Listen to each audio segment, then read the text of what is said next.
Hola, buenos días. Mi grupo es el número 4 y está conformado por Estefanía López Castro, Juan Pablo Jaramillo, Emanuel González y Natalia Gil.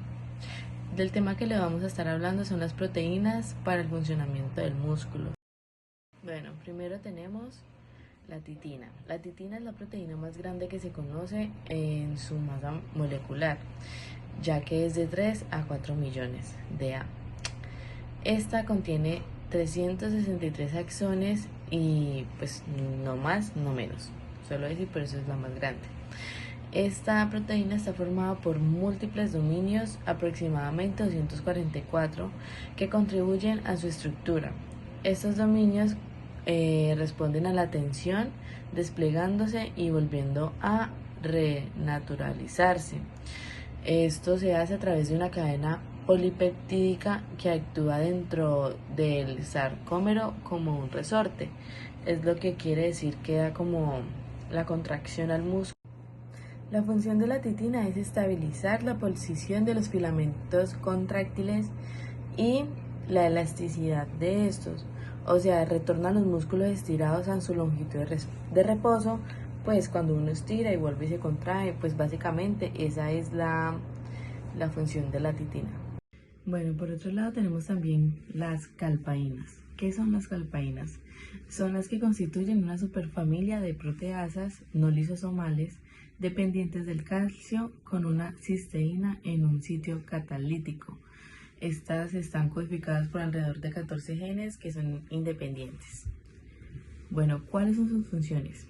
Se les ha atribuido diversas funciones como el anclaje de proteínas de membrana, cascadas de señalización, remodelamiento del citoesqueleto y la apoptosis, pues como ya sabemos, es la inducción pues a la muerte celular. ¿Qué enfermedades están involucradas pues con esta proteína? Han sido implicadas varias enfermedades como lo son la diabetes, las cataratas, la esclerosis múltiple, el cáncer, la distrofia muscular, que es muy común con todas las proteínas que se van a lo largo de la exposición, la distrofia muscular, perdón, de Duchenne, el Alzheimer y por lo menos un desorden de carácter autosómico recesivo donde participa la calpaína número 3. Bueno, y por último, ¿qué representa el descubrimiento de la calpaína?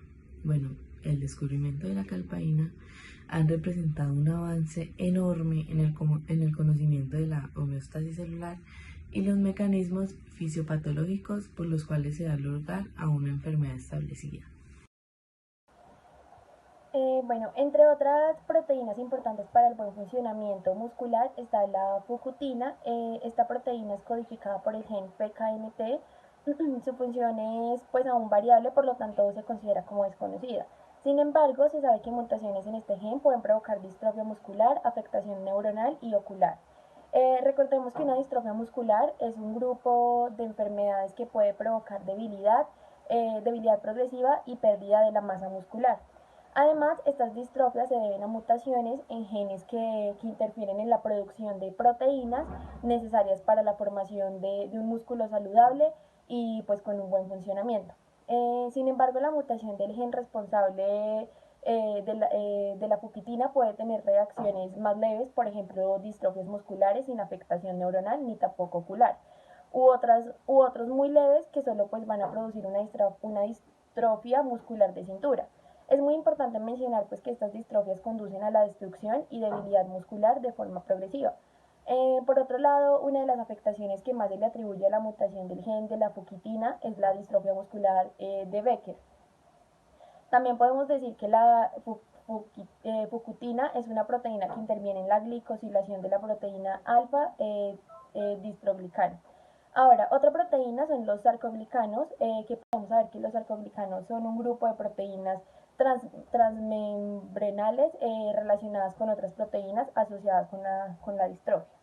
Hay conocimiento de 4 sarcoglicanos, alfa-sarcoglicano, beta-sarcoglicano, gamma-sarcoglicano y delta-sarcoglicano.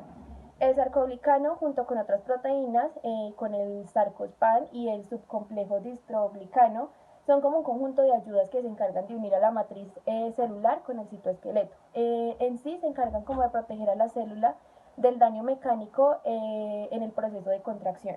Cuando hay mutaciones en estas proteínas, pues pueden causar distrofias musculares de cintura, y es importante recordar pues que estas distrofias son un grupo como de miopatía. Recordemos que una miopatía son patologías basadas en la anomalía de grupos musculares, y se clasifican dependiendo de si son dominantes o si son recesivos. Existen también pues diagnósticos de estas distrofias con ausencia de alfa-distroglicano, y pues se deben a mutaciones secundarias de proteínas que intervienen en la glicosilación de alfa-distroglicano, como la proteína fukutina.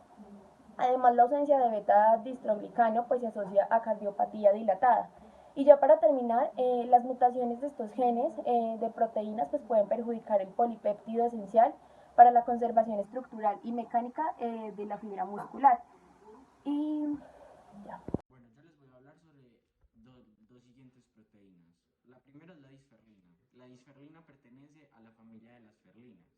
La disferlina posee una terminal C y dos núcleos terminales que se expresan normalmente en el músculo esquelético, algunas partes del músculo del corazón, tejidos y otras células. Una de sus muchas funciones, la disferlina tiene la tarea de regular la homeostasis del calcio en el cuerpo y asegurarse de la reparación muscular correctamente junto a otras proteínas encargadas de esto. También ayuda a la reparación de la membrana plasmática. Como les estaba diciendo, la disferlina, como tiene función de reparación muscular y ayuda a la síntesis de tóbulos T, al fallar este tipo de mecanismos podemos encontrar las disferelopatías, que son un tipo de distrofia en el músculo que con el tiempo se va volviendo degenerativo, lo cual hace que genéticamente el músculo se vaya desgastando. Al momento no se encuentra ningún tipo de cura para estas disferelopatías, pero se están trabajando en fármacos que pueden ayudar a controlar su degeneramiento progresivo. También pueden ser de herencia, autosómicas, y se producen las mutaciones debido al gen DYSF, el cual es el que codifica esta proteína. Ahora les voy a hablar sobre las caveolas, pero antes de hablar de las caveolas les tengo que hablar sobre la caveolina 1 o CAV1, que es la encargada y es el principal componente sintetizador de la caveola. Esta cumple la función conectora entre la membrana plasmática y normalmente se está vinculada en complejos macrocelulares en la superficie celular, y esta también ayuda a la señalización intracelular. Aunque no se conoce mucho sobre la función específica, las caveolas son imaginaciones de la membrana plasmática, las cuales, aunque no se sabe bien su función específica, se conoce que son supresores de los genes de tumores, los cuales son asociados a la señalización celular, que es la encargada de evitar estas patologías. Les estaba diciendo, las caveolas aún no se conoce una función específica en la membrana plasmática. Lo que sí se tiene muy presente es su principal activo, que es el CAV1. En recientes estudios se ha demostrado que el CAV1 sirve como supresor tumoral y este ayuda a la angiogénesis de las células, las cuales permiten que este patógeno no se desarrolle con más facilidad ante la membrana celular, que es donde ataca normalmente en los tumores. El estudio de esta molécula se ha demostrado que funciona para biomarcador asociado al diagnóstico, pronóstico y posible blanco terapéutico en posibles patógenos biológicos. Esto hablando por estas dos proteínas. Mis compañeros les seguirán explicando las otras dos. Gracias. Bueno, a continuación les voy a hablar de la proteína merosina, o también conocida como laminina alfa 2. Bueno, primero se debe decir que la distrofia muscular congénita está relacionada con el déficit de merosina. Y se produce cuando hay mutaciones en el gen LAMA2, en el cromosoma 6. Bueno, y este gen es el responsable de la producción de la proteína laminina alfa 2 y una deficiencia en la síntesis de la proteína laminina alfa 2 lleva a la deficiencia de la proteína laminina 211, que es también conocida como la merosina. Bueno, ahora sí, la merosina ayuda a conectar la membrana basal del músculo de la matriz extracelular que rodea a las fibras musculares. Y bueno, y una síntesis deficiente de la merosina significa que el músculo de la matriz extracelular es menos capaz de proteger a las células musculares de posibles daños o posibles agresiones. Bueno, también en los bebés los bebés también pueden nacer con una ausencia total o parcial de la merosina. Y una ausencia completa de la merosina se asocia generalmente a un fenotipo no ambulatorio o mucho más grave. Y cuando decimos esto es que se pueden ver las características de esta en los bebés.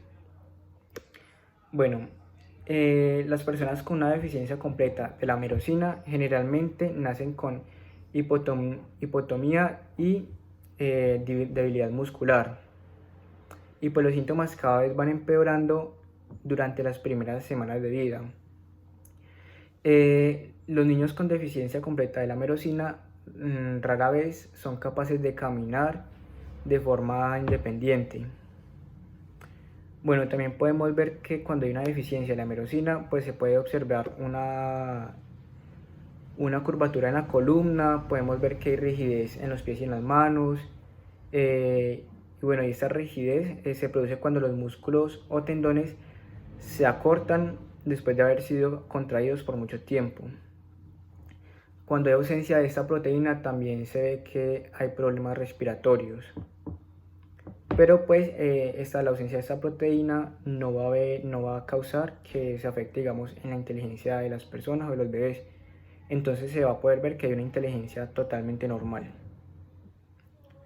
Bueno, a continuación les voy a hablar de la proteína disferina. Bueno, esta proteína se caracteriza porque tiene una gran masa molecular y además es codificada por el mayor gen conocido, que este tiene 2.5 megabases y está localizado en el brazo corto del cromosoma X. Bueno, esa proteína la podemos encontrar en el cerebro y en las fibras musculares esqueléticas, en las lisas y en las miocárdicas. Bueno, además se cree que estas proteínas son necesarias para dar estabilidad mecánica a las células musculares. Bueno, esta proteína está situada específicamente en el interior de la membrana de las células musculares y por su porción N-terminal se une a la actina F, mientras que la porción S-terminal está asociada a un grupo de glicoproteínas de membrana celular. Bueno, de esta forma la célula muscular se conecta el citoesqueleto con la matriz extracelular y a través de la membrana plasmática. Bueno, las mutaciones que dan lugar en esta proteína dan dos tipos de distrofia, que son la distrofia de Duchenne, que es una distrofia un poco más grave, y la distrofia de Bucher, que esta distrofia tiene un mayor recorrido clínico, y ambas se transmiten por herencia recesiva. Bueno, cuando se da una deleción del gen de la distrofina, se asocia a otras deleciones de genes inmediatos, como son los que codifican el desarrollo de la corteza suprarrenal y de la enzima glicerolcinasa. Bueno, en estos casos se contribuye a un síndrome de genes contiguos que asocia a la enfermedad de Duchenne, a la hipoplasia suprarrenal congénita y al déficit de glicerolcinasa. Muchas gracias a todos por la atención prestada. Esperamos que esta información que dimos sobre las proteínas para el funcionamiento del muscular sean de mucha importancia para cada uno de ustedes y que sirva para aumentar nuestro conocimiento. Hasta luego.